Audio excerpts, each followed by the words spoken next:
Okay, welcome everyone. Someone might make a move that we approve the minutes of September 7th. Okay, so moved. Updates on Park Street Pump Station. Tony? Okay, so since our last meeting, Mike Buffoni and I have met with the consulting engineer and walked the site for about the fifth time and came up with the best proposed location for the new pump station to be located on the site. And here is kind of a quick little small map of location. Two more. Zing them down there. Thanks. Where do you have one? And then also have an aerial view of it from the GIS mapping of the system.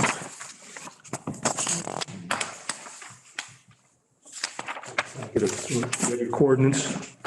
Okay, location, oh, I was going to say, okay, the old one is there. So it's almost right next to it, huh?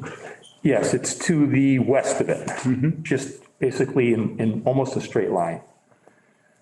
So, yeah, so basically what will happen is our existing station will stay online throughout construction. There'll be a manhole created that isn't currently there, just upstream of the current station, which will have a invert built into it which will be someday become active once the new station is completed and tested. So we can divert the flow right to it once it's ready to go. And so that's going to work out pretty good. I think that's, if you look at the aerial view, we chose that site because of the limits of our existing 8-inch water main, which is the blue line in the park behind the station. And then the yellow line represents high pressure gas main. So we're kind of boxed in down there, if you can picture that, as far as a location. If we go any further out into the ballpark, we're in the 200-foot radius of the river, which puts us in, jeopardy of, all kinds of different permitting. I guess it might, be more hoops to jump through for the town, if you will. So what we thought, keeping it in a lateral line with the existing station was the best route to take. However, as you see, there's a tree there, kind of sited almost directly where the station needs to be. And the proposed station, or the design proposed by Dave Prickett Consulting, calls to remove the tree.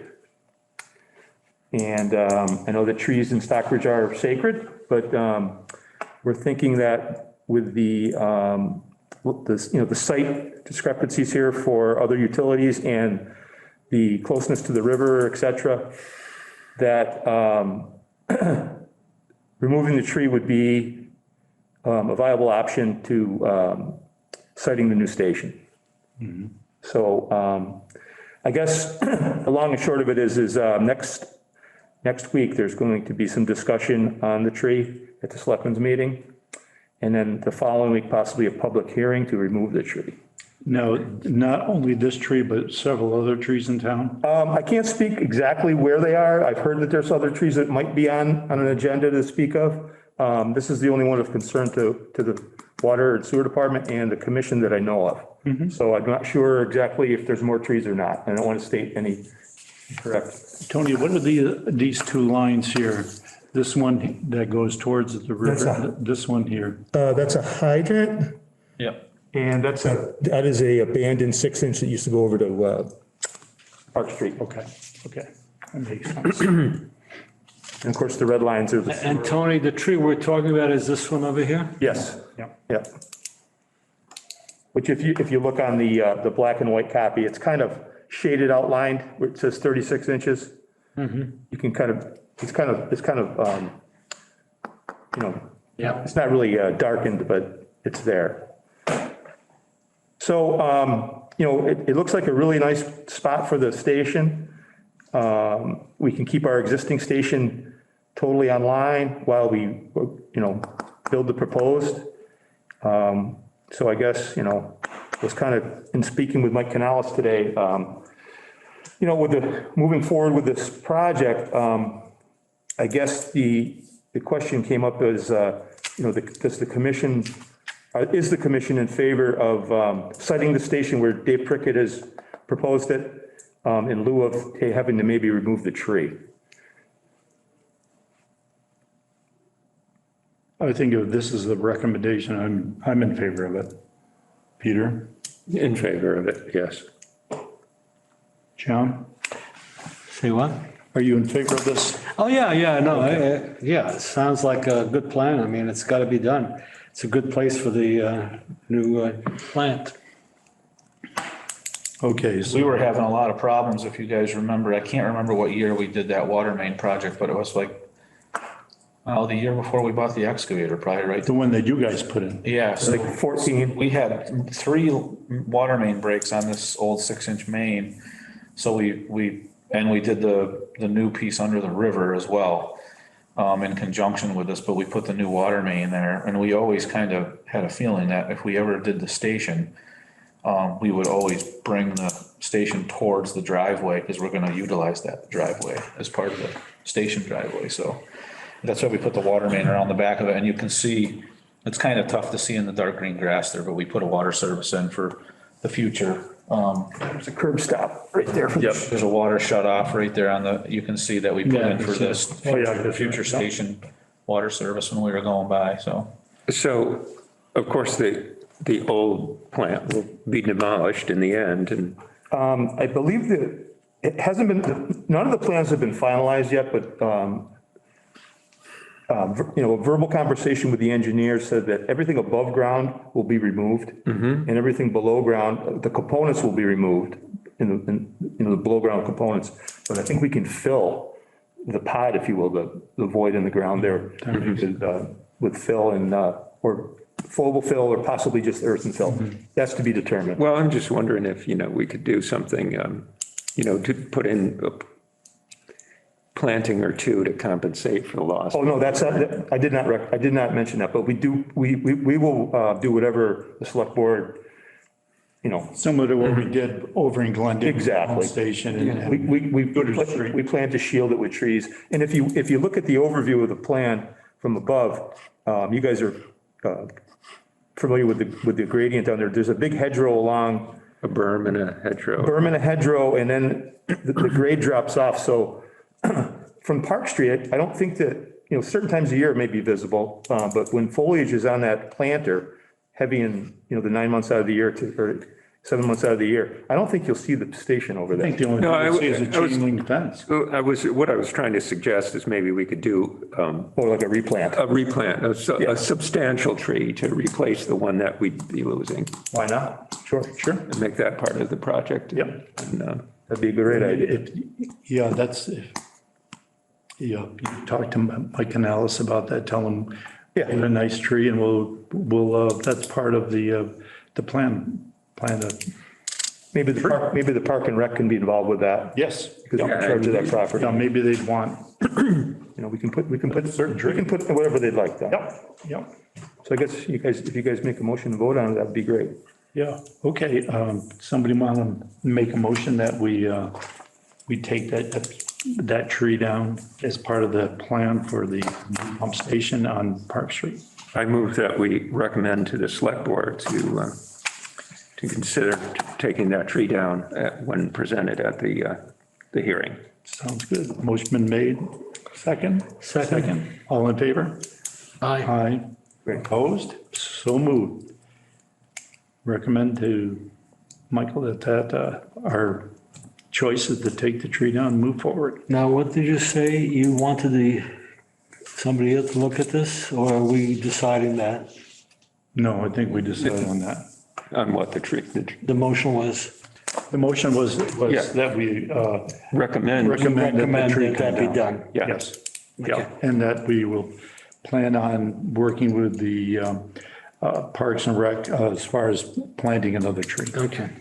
So as long as we're on Park Street, can we stay with it for a minute? Sure. Did you guys receive the copy of the letter that Jennifer sent for me to the Park Street residents Yes, regarding the yes. sump pumps. So Did you see that, John? No, I didn't see that. I didn't bring a copy, but I just happened, to have it. Here's one.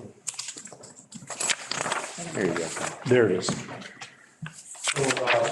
As you recall, in our last meeting, I think we discussed it, and you guys kind of gave me verbal permission to send a letter out with regards to some possible sump pump inflow or infiltration in Park Street. So we sent a letter out, was it 16th of September? I can't remember when it was dated. 13th. 13th. So it's been out there for almost a month. And with that said, with the rain events of yesterday and last night, the flow has increased again, visibly in the manhole down there. Clear water. So, I'm hoping that residents will take it upon themselves. I'd like to give them a little more time to possibly do it. It's stated in the letter that we recommend that they do. We recommend per the bylaws and everything like that. But however, if it continues, perhaps at our next meeting, we can discuss doing some inspections down there. And, if we find people in violation, we can give them an adequate amount of time to remove.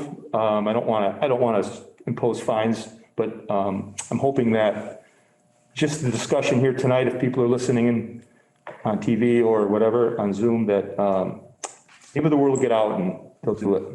I Very think, taxing to our existing. Tony, next month's meeting is going to be the time where we're going to make a decision. Just wanted to kind of Start doing that, review the process. because we're given 2 months now almost, Yeah. and I think it's time.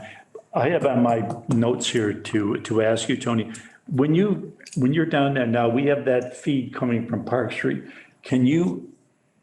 Now that's the only feed into that system is Park Street, correct? No, we're not sure whether, Is sewer wise? yes, Yeah. yeah.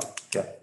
So you went down there today and it was a lot of clear water in there? Oh, yeah. Was down there last night at 9 o'clock, was down there this morning around 9 o'clock. And it was, since we've had this most recent rain event, last night and yesterday, it's picked up probably 50%. So, And Because it's not, that's, John, unless, remember you said it was put in 2014. These guys put that line in, so that's a new line. no, that's what So we're not getting. it's not so we're a getting leaky pipe infiltration. then. the water main was rerouted in 14. I think we did the new sewer main on Park Street in 08. So Okay. still, it's not that A old. new system, So- essentially. All new pieces. Tony, I see just like in this one map that we have here, that we've got a sewer line coming down from looks like Maple Street someplace.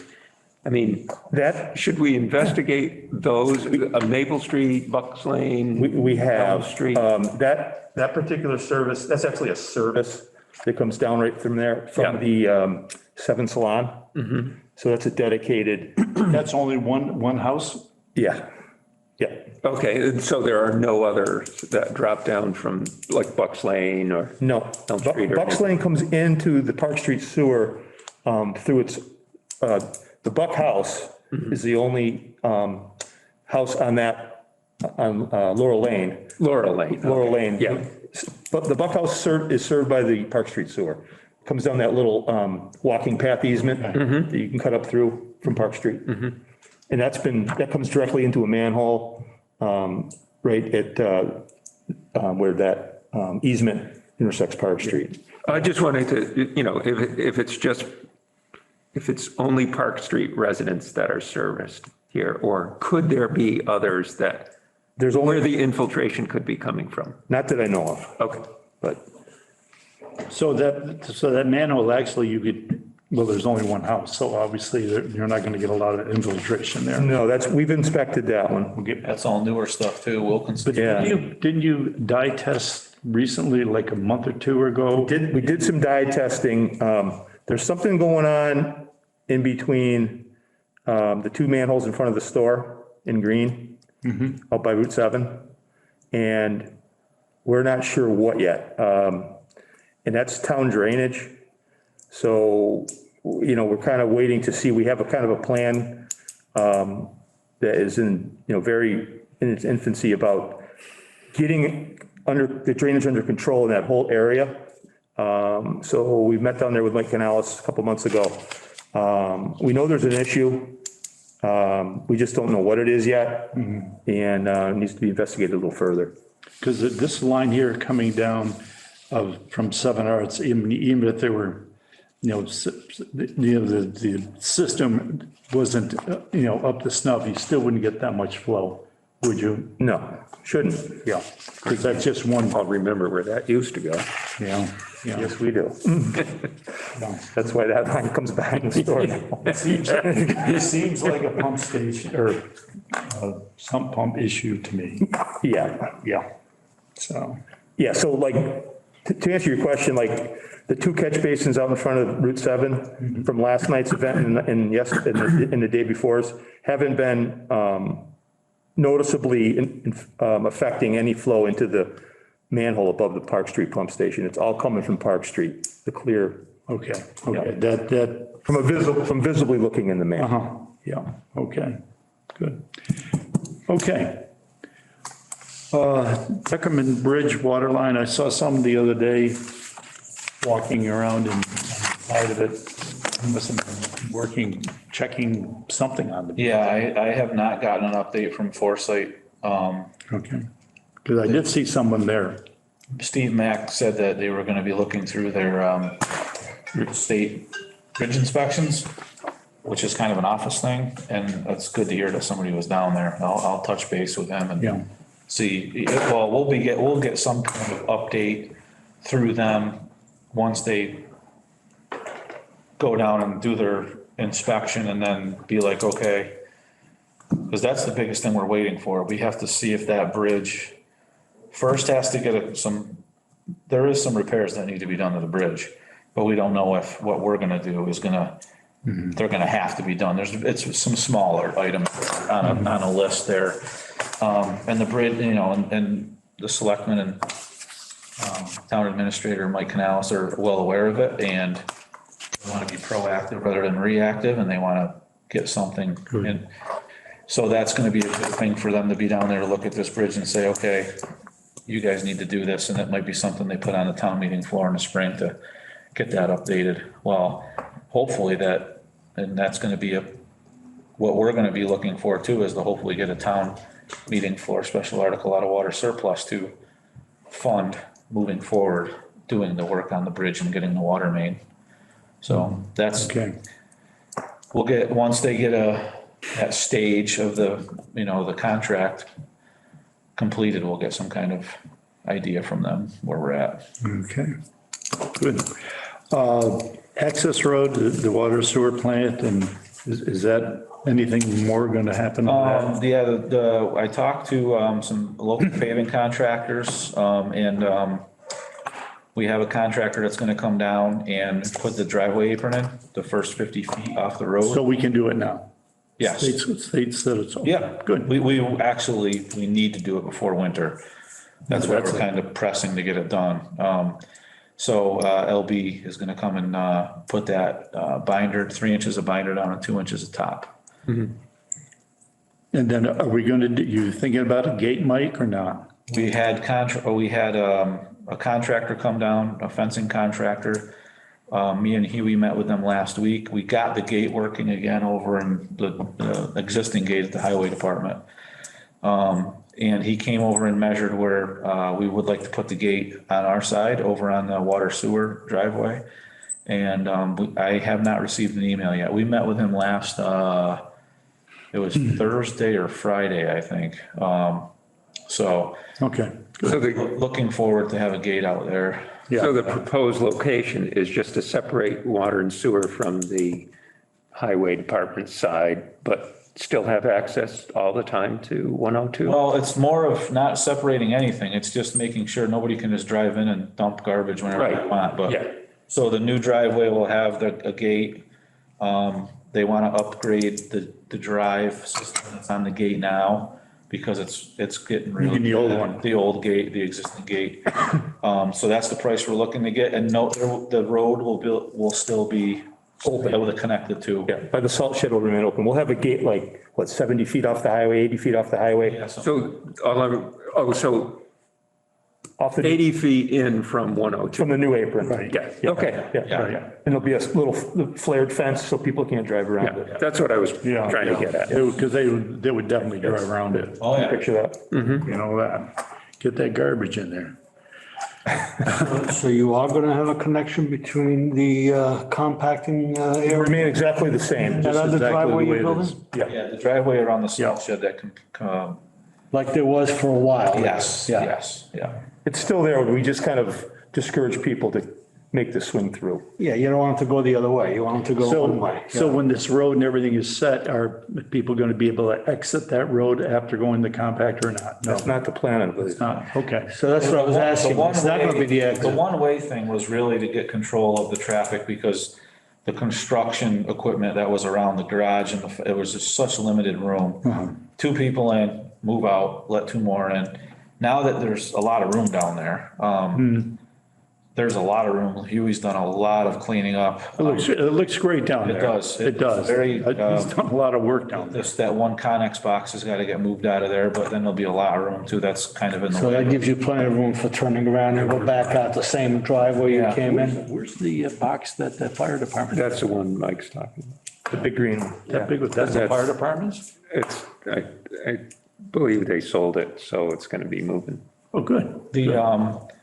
The nice thing with the driveway being connected is the sludge trucks come in and salt trucks come in the opposite way. They can just drive right in, back into the salt shed, they're out, and the same with the sludge trucks that come to the wastewater plant. Yeah, Having that circular driveway. I think it's a really great idea. Really big, a big plus. Yeah, we need to be connected without having to go out on Route 102 and back. Back, yeah. With equipment and stuff. Yeah, it is. So who's gonna watch that people, well, I guess somebody in the compacting, maybe Jerry, somebody will watch that the cars don't keep going and use that driveway to get out. Yeah, they haven't been in a long time. There's a do not enter sign up. Parked across there. Yeah. Well, at night there is, but during the day, I don't know if you've noticed, but there's a do not enter sign. Yeah. From the compactor side looking, and we hardly ever get anybody coming over there now. Yeah, Good, it works. we're adhere to that. Good. They've got a lot of room over there to work with now, so. Actually, the whole place, they got plants there now. It's, Coming along. it is. It is. It's coming along very, very nicely. Yep, it's good. Stockbridge Bowl Steering Committee report. We discussed the thermocline, we discussed the fact that it's quite low and it's a good thing because of the weather is changing and they talked about how well the Josh went off, thanks to everybody involved, the health department and Mike Buffoni. Actually, there was nothing much more. Well, there was one other discussion that was actually brought up by Roxanne, and that is that our committee, which has been meeting twice a month, as in November, will be meeting once a month. Okay. And that's in the bylaws. I didn't realize that. I actually made a motion that we haven't had that much to go with. And then, of course, with the summer weather going away and, the discussions of the harvesting and all that being in the past. And Roxanne said, no, the bylaws say that this committee will go to once a month starting in November. So that's all I had. Has the harvester been operating? Yeah, Mark went out on the harvester before the Josh and did a lap around the lake and cut. And they're gonna be pulling that harvester off. No, is that ours, Mike? Oh, yeah, the green one? I want I to thought I say. saw a brown one for some reason, maybe. That might have been there was an old lighter blue one that was there years ago. That was I think county. So, no, But we have a blue one too. We have 2 of them. for some reason, what's the other one? The other one junk? That one? No, it's getting repaired. Good, okay. Yeah, the only thing that I have to add to what John was saying was, the zebra mussel shed will be getting closed up, I think October 14th or 15th is the last And we'll go, Mark and I usually, or Tony, will go up and grab the pressure washer and we'll put it in the pump house for the winter, so it's heated up there. I usually change the oil in it in the spring and get it all tuned up for the summer, so. Okay, Tony and Mike, any concerns? Well, I don't know if you read the email from Jennifer, but I wanted to talk about the NIPD's permit, which finally has been not completely finalized, but I think we're 98.9% sure that this is what we're going to see. Here it comes. And you will like it once I explain it, I think. Okay. So we've been operating currently under our permit from 2012, along with about 40 other plants in the state that are under 1 million gallons a day. And over the last probably 10 years or so, I guess the state and EPA have been working on what they've come up with as a general permit instead of issuing one. It's individualized for each plant, but it's a blanket permit for the 38 to 40 plants that are under 1 million gallons a day. So it's easier for them to kind of keep track of everything. So with that said, last Wednesday, or Tuesday, the 28th, I can't remember which day 28th was, we all received these via email. And the only things that I have highlighted are the changes, which basically are only the amount of frequency that we test monthly or weekly. If you look on the first page, of course, the big elephant in the room we were waiting for was phosphorus, which we currently have limits of 0.65 and 1.0. They will remain the same. So we're going to stay with our current limit Beautiful. per EPA. Isn't that the thing that Pittsfield's worried about more than? Well, that's why they're doing a $28 million upgrade. Yeah, yeah. The second big thing we were worried about was total nitrogen on the same page, just down one. And that's going to stay the same with the exception of, we only have to report it with the exception of, we used to do it 4 times a year. Now we have to do it 12 times a year. But we just report with no limit. Beautiful. So This is good news. oh, it's real good news.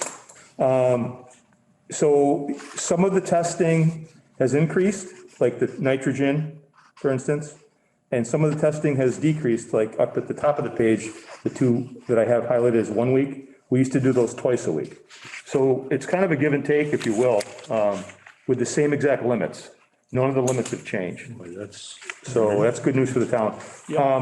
There's been some additions with the PFAS, All right, can I ask you what the BOD stands for? biological oxygen demand. Okay. Yeah. DEP and EPA have put new testing requirements to all the plants in Massachusetts on PFAS, which is, most of the parameters are there. I kind of just highlighted the ones that we're going to have to report. We don't have any limits on them. Most of the time you only see that kind of reporting in drinking water, but I guess they've gone ahead and they want to kind of model it towards wastewater as well. So that's going to be an expense that I need to find out about from laboratory, about how much it's going to cost a year. That'll all be outsourced. And then I'll have that information about what the cost will be before we go and talk about our next year's budget. So I can have some good sound numbers for you guys and the finance committee on anything we may need to increase or whatever. So that's kind of the long and short of it. How come they don't put limits on it? Because they don't put limits on it because they don't know what is out there, We don't have any numbers from the past. It's brand new testing.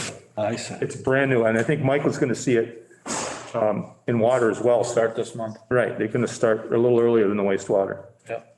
now, did we go out to bid on this kind of stuff, or it's not that much? No, it's not, it doesn't fall in the threshold. Okay. But I plan to get 3 prices just the same. Good. Just to be sure that, we're getting sound pricing. Bang for a buck. Yep. So basically, the timetable is, we received it last week, I'm sorry.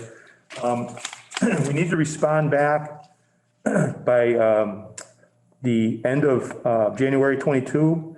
And then upon receipt, we will receive an authorization letter from EPA sometime after that as to the exact date upon the coverage of when this permit will actually take effect.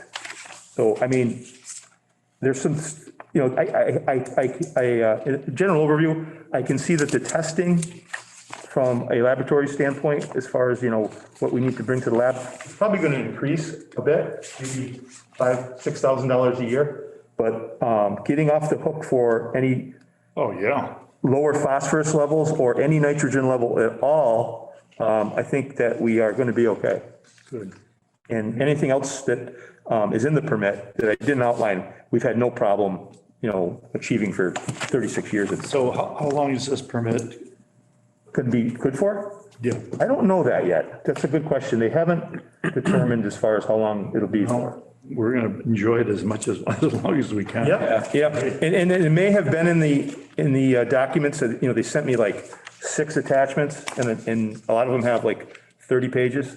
So I kind of just have read through when it starts and I was, really concerned about the limits. And Yeah, oh, definitely. so that's good news for the town. Yes. Good. Thanks, Tony. That's very good news. Mike, you got anything? I did a reverse 911 or code red today for hydrant flushing for the next couple weeks. I did email fire chief, you guys as well. You'll see the email when I sent it out early this afternoon about shutting down the loops and the fire system, generally letting the fire,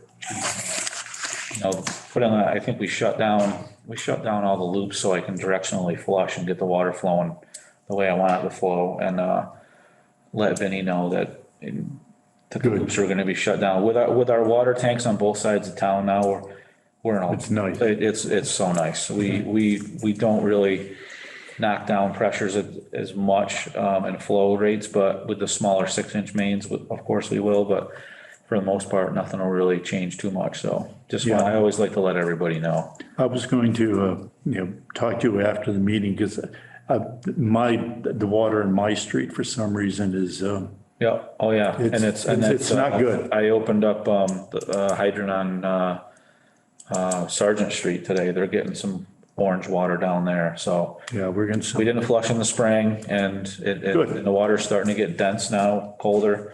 So it's moving the stuff in the bottom of the mains a lot easier, so. Okay. We'll get out there and, That's good. That's good news also. yeah. All right. John, Peter, anything? We want to talk about 60 Main Street, East Main. Oh, yeah, yes. So 65 East Main, there was a problem up there last week. Brian Console owns the house. It used to be owned by Harry Smith. I saw the Wilkinson up there. Yeah, they were up there doing a sewer repair. We were called 2 weekends ago. They had a blockage. And Wilkinson went up on a Monday morning with their jetter and they couldn't get it open. And they worked all day Monday and then, we're cleaning and cammering, getting out rocks that were 2 inches or so sometimes smaller, but some of the rocks were 2 inches. So all that said, it ended up being, we suspect, right, that it was compromised during the water project, that the water main that went up through there. When they finally came and dug it up last Thursday, it was determined that there was actually about a 2-foot piece of pipe not even there. Really? It was never reinstalled. So I don't know how it even worked for all that time, because we went up and dye tested it late Monday afternoon, and I poured dye down the clean out, and it made it to the sewer main somehow, through the dirt and everything. So we were like, well, it must just be a blockage or a pipe collapsed or something. And upon digging it up, we discovered that it was not there. It was compromised and never reinstalled. Wow. So Mike and I kind of come to the conclusion that it's a town issue. It was created by the town, so we're thinking that we should probably, We should pay that in. the council shouldn't have to pay the compensation for the repair up there. No fault of their own. Right. I totally agree. I mean, a 2-foot piece of pipe. We just kind of want reassurance from the board that you guys are okay with that whole situation when the bill comes. Yeah, okay. It was road repair, it's there was, Yeah, they were done by like 2 o'clock, but, huh? They were there a couple of days. No, well, actually, the excavation was only one day. Oh, okay. Yeah, they were in and out and paved in by 2 o'clock in the afternoon, but it had to happen. It was a situation where, it was not healthy, it was not a good thing. No. Right. And what happens up at Larry Wog, the old Bremen? Oh, I was just going to discuss that. That was a new connection there last week. Connection. Yeah, brand new connection. The house was never connected to the sewer. And what about across the street? You talking Bremen's or Sherm Hall's old house? Or both? I guess both. Bremen's, they put in a new propane tank and they dug for a new backup power generator. Oh, okay. Is that what that? It looked like a bomb went off, but That's what I- it's back under control. And then across the street, which is now owned by William Bona, that's a sewer connection. Okay. Connected into the Larry Wog Crossroad sewer system. The rest of the So story. new customer. Good. And that road got patched last Tuesday, so it's all. Yeah, I saw a nice all job with good, that. all good again, so. And how's the bridge coming? 183. I saw some pipe. Is that our pipe that You they're can walk across. no kidding. Beautiful. Yeah, they're gonna be putting the water and sewer mains in probably in the next week or so, I would. I saw the piping there. Yeah, good. Yeah, all the pipes there, Are yeah. we gonna own that temporary when it's all done? Is that ours? That, we're still renting that. Oh, perfect. So we don't have to. No, Put it in Tony's, Turn it under? yeah, put it in Tony's backyard. Let the kids play. that's an expensive unit there, that bridge. Wow, good. And nothing about the Lake Everett Road Bridge? Remember, that was supposed to be, They've called in 3 different dig safes. They got another dig safe last week or the week before from Rainmakers. And I did go up, I got a new mooring ball at Macy's Marina, and I got stainless steel chain from one of our vendors and stainless steel crevices. I've been talking with Jay Rind and Neil, more Jay Rind. that was the next thing I was gonna ask you. Yeah, and Jay said he can schedule, and I said, just let me know when you want to do it, and get up there. You and got a get the float? weed- Get the weeds up. Yeah, I got it's a mooring ball, yeah. Good, Yeah. good. I went up to Mace's, they had one left, which was good. Nice, And so we're ready to go when they are. good. That's another good thing. Great. Yep. Good, good. Okay, with nothing else going on, someone want to make a motion, we adjourn? So moved, return. All right, so moved. All right, thank you, everyone.